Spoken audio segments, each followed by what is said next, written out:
시간이 지금 많이 지연이 되고 있으므로 강연을 쭈르륵 하고 나서 그 다음에 공연을 보도록 하려고 그렇게 했습니다. 중간에 이 친구도 올라갔다 내려갔다 하고 그래서 그게 조금 번잡스러울 것 같아서 순서를 약간 바꿔보았습니다. 이해해 주십시오. 자, 세 번째 강연자로는요. 청주문화재단의 변광석 대표이사님께서 최근 프랑스에서 전시되고 있는 직지의 실물을 보고 오셨습니다. 그것을 근거로 해서 강연을 해주시겠습니다. 예, 제 강의가 마지막이죠? 네. 예, 제 화면을 제가 안 띄울게요. 제가 화면을 띄우면 어쩌면 여러분과 저는 1박 2일 이 자리에. 근데 점심을 드셔야 되지 않습니까? 전주에서 오셨는데 제가 따뜻한 밥 한 그릇은 못 사드려도 따뜻한 밥 한 그릇을 잡술 수 있는 시간을 드려야 될 것 같아가지고 제가 10분 이내로 말씀드리는 걸로. 감사합니다. 직지는 아예 얘기를 안 하려고 그랬는데 네. 직지 말씀을 하셔서 3달 전에 제가 프랑스 파리를 갔었죠. 스페인 들렸다가 파리 가서 우리 청주 시장님하고 50년 만에 공개된 직지 원본을 보고 좀 충격을 받았습니다. 여러분들 잘 아시겠습니다.마는 직지가 이제 1377년 현존하는 최고, 가장 오래된 현존하는 최고의 금속활자본이다. 그리고 그것이 청주 흥덕사에서 발행되었다라고 이제 상식적으로 알고 있지 않습니까? 제가 50년 만에 공개된 직지 원본을 보고 놀랬던 것은 첫 번째, 직지 원본이 영인본보다도 더 완벽하더라. 보존 상태가. 저 영인본이라고 그냥 찍은 게 있어요. 인쇄된 게. 그거보다도 더 완벽해요. 왜 그럴까요? 지천년 견500. 비단은 500년 가고 한지는 1000년 가. 1000년간은 종이를 만드는 나라는 지구상에 대한민국밖에 없었고 그때 대한민국에서도 고려시대죠. 청주가 완벽하게 그 종이를 1000년간의 종이를 찍을 수 있었기 때문에 가능한 거고요. 그리고 금속 활자를 만들고 거기다 먹물을 발라서 찍어야 되는데 금속 활자에 금속 성분의 먹물이 제대로 사실은 묻혀지지 않거든요. 그 탁월한 기술 그리고 문방사호 있지 않습니까? 당대 최고의 장인들 최고의 기술자들이 청주에 있었기 때문에 가능했던 것이고 1000년이 지난 지금도 온전하게 보존되어 있었다는 걸 확인했고요. 저도 사실은 전 충북에서 문학인 활동을 하지 않습니다. 저는 문학인이라고 이야기하지도 않고 그렇지만 한국문인협회 회원이고요. 1년에 책 한 권 이상 쓰는 사람입니다. 7월 1일자 좀 있으면 다음 달이죠. 내도 책 한 권을 좀 안 남기려고 걱정이 돼갖고 왜냐면 일단 제가 간이 떨어졌고요. 예, 우리 어르신들도 이렇게 식사를 하셔야 되는 게 도리인 것 같아갖고 이게 냉기를 더 채워줘요. 예, 제가 그냥 냅두지 않기 때문에 근데 사실은 이 공간이 담배공장이라고 어느 분이 설명을 하셨더라고요. 우리 선생님이 하셨나요? 맞습니다. 담배공장이었습니다. 1946년에 문을 연 공장이었죠. 옛날에는 여기가 울타리가 쳐져 있어가지고요. 함부로 들어올 수 없었죠. 왜? 국가기관 산업이었고요. 담배를 팔아서 세수를 중대해서 나라를 재건했던 것입니다. 15만 제곱미터. 15만 제곱미터에 약 3,000명, 4,000여 명의 노동자들이 일을 하면서 매년 100억 개비 이상의 담배를 생산했었습니다만 더 이상 이렇게 큰 공장이 필요 없죠. 다 기계화됐기 때문에. 그래서 오랫동안 방치되어 있었으면 10여 년 방치되어 있다 보니까 담배 쩌든내 그 다음에 비둘기들이 자기 집인 줄 알고 비둘기 똥만 한 20cm, 30cm 가득했었습니다. 2011년 가을 이곳에서 세계에서 가장 큰 공예축제인 공예비엔날레를 여기서 열었습니다. 여기서 열면서 전 세계가 이 담배공장을 주목하게 됐고요. 이걸 이름하여 아트팩토리라고 그러죠. 공장, 폐공장을 문화가 있고 예술이 있는 그런 공장으로 만드는 역사적인 일이 벌어지기 시작했습니다. 청주에 계신 분들은 아마 아실 겁니다. 혹시 그때 추억 기억나시는 분이 있을지 모르겠습니다만 2011년 가을 시대의 지성 이호영 선생님이 지금은 이제 고인이 되셨습니다만 이곳에서 릴레이 명사 특강 10분 중에 한 분으로 참여했었는데요. 이분이 한 바퀴 둘러보던 이런 말씀을 했습니다. 청주는 바다가 없지 않느냐. 바로 이곳을 문화의 바다, 예술의 바다로 만들어라. 라고 운전하셨습니다. 그래서 저는 그때 이제 그 당시에 청주시장은 그 얘기 듣고는 궁시렁궁시렁 거리더라고. 뭔 얘기고 해. 문화의 바다는 뭐고 예술의 바다. 여기다 뭘 어떻게 만들어라는 얘기요. 그러니까 비엔날레나 잘하면 되지. 뭐 이런 이제 말씀을 하셨었는데 저는 그때 공간의 가치를 제가 주목했어요. 그래서 공간이 사라지면 역사도 사라지고 사랑도 사라진다. 이 공간, 담배공장의 공간을 어떻게 보존하고 활용할 건가를 주목했고요. 충청북도의 구석구석을 다니면서 제가 글을 쓰고 칼럼이나 이렇게 좀 집필, 그것이 책으로 제가 쓴 책은 다 로컬입니다. 청주 또는 충북과 관련된 얘기인데 아시는 분은 아시겠습니다만 제가 쓴 책 중에는 문화부 우소도서로 선정된 것도 있고 단 한 권도 안 팔려 아직도 창고에 있는 책도 있습니다. 부끄러운 일이죠. 그렇지만 다 로컬이었죠. 그 로컬 때문에 제가 이 자리에 서 있는 건데 그때 이호령 장관님의 그 말씀 때문에 여기가 이렇게 탄생된 겁니다. 더 이상 담배는 생산되지 않지만 문화를 생산하고 예술의 꽃을 피우는 곳이 됐죠.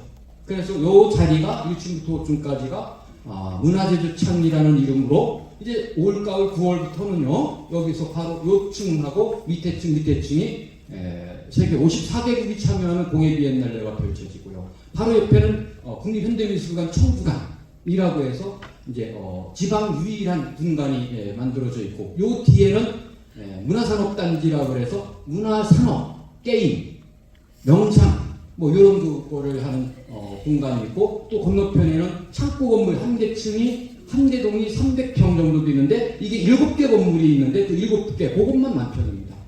거의 하나씩 거의 만평씩 있는 곳인데 그 만평의 동부창고라는 창고 건물이 시민들의 문화예술 공간으로 또 청소년들의 예술교육 공간으로 재탄생을 했습니다. 여러분들은 이 공간 보시고 국립현대미술관 보시고 그리고 동부창고까지 함께 보시면 도심 한복판에 이 15만 제곱미터의 우리 청주가 가지고 있는 청주는 국립공원도 없어요. 청주는 아까 말씀드렸듯이 바다도 없습니다. 그렇지만 이 공간이 어쩌면 대한민국 최고의 또 여러분들과 함께 꿈꿀 수 있는 문화의 공간, 예술의 공간으로 더욱 거듭날 수 있다는 생각을 갖습니다. 이거를 리모델링하는 그 과정에서 저는 맞아 죽을 뻔한 위기를 여러 번 겪었습니다. 어떤 이 동네 시의원은 너 때문에 이거 부시고 아파트 지으려고 했는데 못했다고 하면서 삿대질을 했고요. 어떤 경우는 너무 힘들어서 이걸 2011년도 제가 이 역사의 현장에 있었으니까는요. 너무 힘들어서 내가 잘못했구나. 도망가야지. 사표 쓰고 도망가려고 그러는데 난 여기가 아니면 어디든 좋겠다는 생각이 들었는데 더 이상 갈 데가 없더라고요. 그 제주천 광장에서 제가 물동을 쌌죠. 근데 요 이야기를 그 다음 해에 여러분들이 전북에서 오셨죠? 전북이 전주, 완주, 익산, 남원 이렇게 전북이잖아요. 그죠? 여러분들보다는 잘 모르지만 저도 웬만해서 다 꿰뚫고 있는데 익산문화재단에서 전국문화재단의 지식공유 포럼에 제가 딱 한마디 난 담배공장을 지키기 위해서 일하다가 물동을 싼 사람이다라는 말 한마디 갖고 저는 대통령상을 탔습니다. 그런 적이 있었습니다. 그래서 국거진 담배공장에 이제 문화의 불을 켰다라는 것을 말씀드리는데 그 과정에는 정말로 기가 막힌 일들이 많이 있었는데요. 문화인들도 좋아했습니다. 여러분같이 시인, 소설가, 예컨대 도승환 씨 아까 얘기한 도승환 선생님은 2013년도 담배공장에서 공예 비엔날레 할 때 개막 축하 시를 직접 써서 저희들한테 주셨고요. 그 다음에 어떤 그 유명한 시인은 이 옛날에 이런 게 아니었으니까 그냥 비둘기똥 가득한 먼지 가득한 것을 보더니 여기 있는 먼지 하나라도 버리지 말아라. 이것이 역사가 되고 문화가 되고 예술의 향기가 될 것이니 라고 노래를 했었습니다. 그런 걸 가지고 우리가 문학으로 또는 공연으로 또는 다양한 콘텐츠로 공예로 이렇게 발전시키고 있는데요. 어제 저녁, 오늘 저녁, 내일 저녁 그러니까 난 여기가 너무 좋아라고 생각하시는 전북구 팬클럽 회원분들은 가지 마세요. 필요하면 제가 저희 집에서 재워드릴게요. 어제 저녁부터 내일 저녁 3일간 여기 광장에서 앞에서 피크닉 콘서트라는 거였는데 어제 한 3,000명 모였고요. 오늘도 아마 한 4,000명 모일 거고 내일은 한 10,000명이 올 겁니다. 내일은 뭐 여러분들이 트로트 가수 등등 유명한 가수들이 올 거고 어제와 오늘은 청주에 4개 예술단이 있는데 그 예술단이 함께 밤내 그 피크닉 콘서트라는 무대를 보여 도심 한복판의 광장에서 돗자리 깔고 이렇게 이 문화예술을 향유하는 게 쉬운 일이 아니거든요. 근데 어제 이 대건인가요? 특별 출연했던 그 이 노래하는 분이 마지막에 저 인사하는데 그러더라고요. 청주와 한 끗 차이에서 왔다고 하더라고요. 그게 뭔 얘기인가? 나는 청주 옆에 어디 대산이나 증평에서 앉았더니 청주의 한 끗 차이인데 전주에서 왔더라고요. 저는 그렇습니다. 전주의 무대는 전주가 아니라 세계이어야 되고요. 청주의 무대도 청주가 아니라 세계이어야 된다고 저는 생각합니다. 그 세계의 무대 중심에 저는 문화재주창이 있다고 보고 여러분과 제가 또 우리 충북 팬클럽과 전북 팬클럽이 함께하고 있다는 것은 정말로 가슴 뛰는 일이고 역사에 한 해를 긋는 소중한 계기가 되지 않겠는가 싶습니다. 제가 사실은 이 공간을 바꾸면서 또 제 바로 인근에 아까 뭐 세종대왕인가 뭐 얘기도 했던 것 같은데 초정약수 얘기했었죠. 저는 초정약수 아시겠습니다만 세종대왕이 다녀가는 곳이거든요. 세종대왕이 한 해 동안 1444년 한 해 동안 120여일간 머물어요. 2차례가 걸쳐서. 그러니까 1년의 절반 가까이 초정행궁에 머물면서 훈민정음 창제 여러분들이 쓰고 있는 한글을 완성을 했습니다. 바로 그 자리에도 저는 태어났습니다. 그래서 문화지리학이라는 학문이 있죠. 내가 어디서 태어나고 어떤 환경에서 자라느냐에 따라서 그 사람의 미래가 바뀌는 거죠. 맹모삼천지교처럼. 저는 그곳에 태어나면서 세계 3대 강천수의 초정약수와 세종대왕의 창조적 가치를 내가 어떻게 계승하고 발전시킬 건가를 고민했고요. 2015년 이호령이라는 사람을 이 문화도시 청주에 아마 올해가 동아시아 문화도시입니다. 전주시가. 맞죠? 아시는 분 없구나. 동아시아 문화도시입니다. 올해가. 우리는 이미 2015년도에 했습니다. 그러니까 전주보다 우리가 형님이죠. 형님 동생 꼭 중요한 건 아닙니다. 그때 제가 명예위원장으로 이호령 장관님을 모셨습니다. 3구 초려하지 않고 제가 5구 초려를 했죠. 그분이 이제 사실은 던진 메시지를 가지고 함께 하면서 제가 사실은 시골집을 다 부셔져가는 집, 네, 청주분들은 아시죠? 아버지는 우리 가족의 삶의 둥지를 지었지만 저는 문화가 있는 집으로 가꾸었습니다. 이름하여 책의 정원 초정리에서 다 부서진 집을 책이 있는 정원, 제가 쓴 책, 제가 좋아하는 책, 그리고 제가 컬렉션한 예술작품 등으로 여러분들 몇 분은 알고 계시죠? 그런 공간을 꾸미고 그런 공간의 가치, 역사의 가치, 문화 예술의 가치를 온몸으로 실천을 하고 있고 이런 사람들이 지역 곳곳에서 활동하는 것을 로컬 크리에이터 또는 로컬 큐레이터라고 그럽니다. 여러분들 문학으로 그 도시에서 그 지역에서 활동을 하고 있는 로컬 큐레이터 또는 로컬 크리에이터이겠죠. 그런 가슴 뛰는 일을 함께 하고 있다라는 것이고 또 이 자리에 함께 매우 또 영광으로 생각하고요. 10분 됐을 거예요 아마. 그래서 나머지는 그냥 생략하겠습니다. 혹시 더 궁금한 거 있으면 가을에 9월 1일부터 45일간 공예 비엔날 하는데요. 그때 오시면 제가 사실은 아까 뭐 2011년도 물동 쌌다 여기서 이런 등등 뭐 맞아 죽을 뻔했대. 사실은 그랬기 때문에 그때는 제가 부장, 팀장, 우리 뭐 청주문화재단에 이렇게 일을 했습니다만 그런 시련을 겪고 나니 제가 이 재단의 대표이사까지 왔습니다. 시련을 겪지 않고 성장하는 건 없겠죠. 그 성장통이 우리의 삶을 만들고 우리의 문의를 만드는 게 아닌가 싶습니다. 그것이 문학일 수 있겠죠. 그죠? 사실은 제가 드리는 영상의 첫 번째가 알베르 까미의 테스트 영상을 사실 보여드리면서 문학 이야기를 시작하려고 했습니다만 다 생략하고요. 사실 여러분들 투어를 하시면서 청주를 함께 생각하는 소중한 시간 가졌으면 좋겠습니다. 감사합니다. 백과점 강백공이다. 문화를 부를 테다. 정광석 대표이사님의 명장면 정말 감사합니다. 다시 한번 힘찬 박수 보내주시기 바랍니다. 청보리밭에 앉아 함께 들으시겠습니다.